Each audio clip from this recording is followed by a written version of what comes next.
Hello, I'm Ana Maria Tudor, and I have a great message for you today.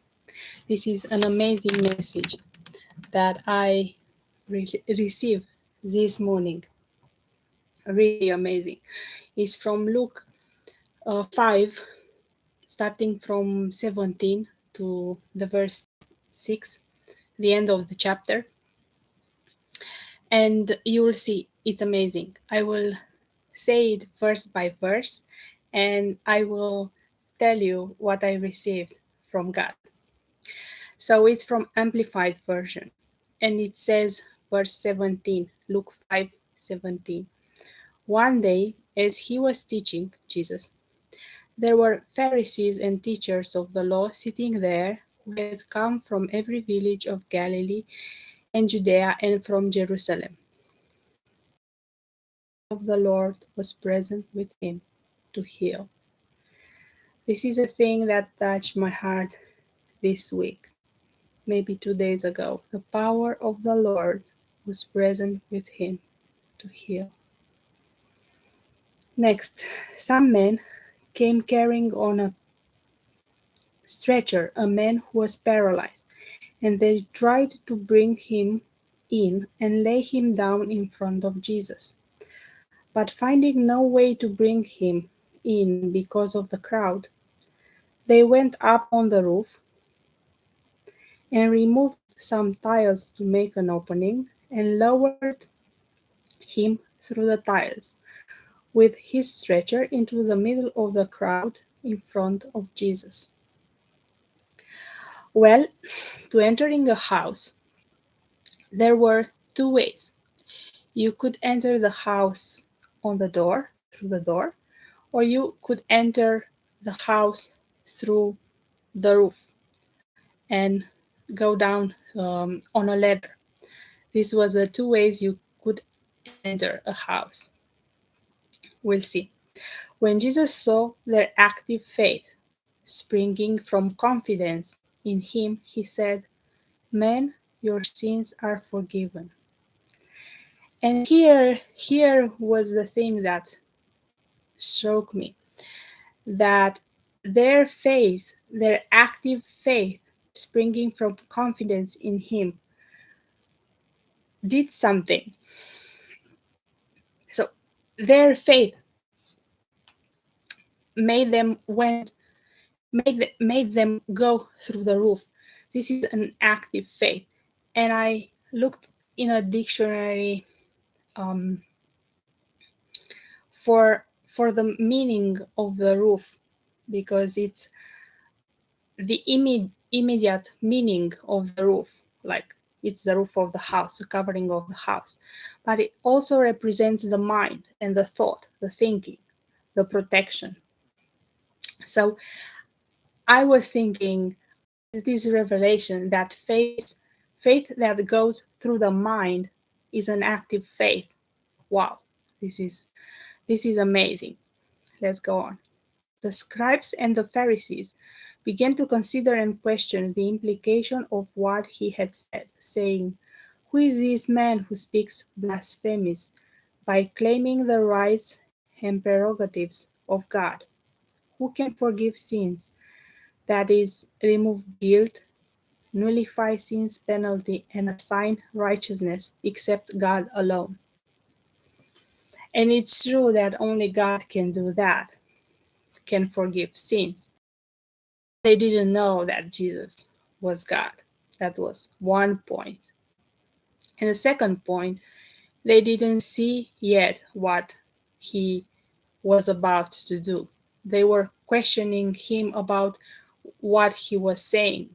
They had an argument concerning what he said, because he said, implied that he had the prerogatives and rights of God, and that was for them a blasphemy.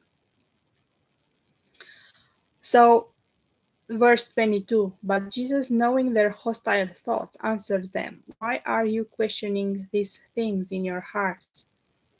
Which is easier to say, 'Your sins are forgiven,' or to say, 'Get up and walk'?" So by this time, as I said, they didn't see Jesus performing the miracle. They only heard him saying to that man that his sins were forgiven. And what's about to happen, it's really amazing, because uh, here are two kinds of power: power to forgive sins and the power that made that man get up and walk. And the power that Jesus was using was not seen by the Pharisees and the scribes, because if you say to someone that your sins are forgiven, you don't see anything. You don't see that their sins are forgiven, and you don't see that the person is changed in a way or another. It's something that it's not seen. And the power that Jesus used here was the exousia power, was the power which relates to authority, the fact that he had authority to forgive sins. And Jesus said then, but in order that you may know that the Son of Man, the Messiah, has authority and power on earth to forgive sins, he said to the paralyzed man, I said to you, get up, pick up your stretcher, and go home. He immediately stood up before them, picked up his stretcher, and went home, glorifying and praising God. So what Jesus did is, he used his dynamis power, which is the power to perform miracles, to demonstrate his authority power. But in order that you may know that the Son of Man, the Messiah, has authority and power on earth to forgive sins, he said to the paralyzed man, I say to you, get up, pick up your stretcher, and go home. And he actually demonstrated his authority by healing this man, because you can see a healed man, because because he immediately stood up before them, picked up his stretcher, and went home, glorifying and praising God. He was healed, and they could see that. They were all astonished, verse 26, and they began glorifying God, and they were filled with reverential fear, and kept saying, we have seen wonderful and incredible things today.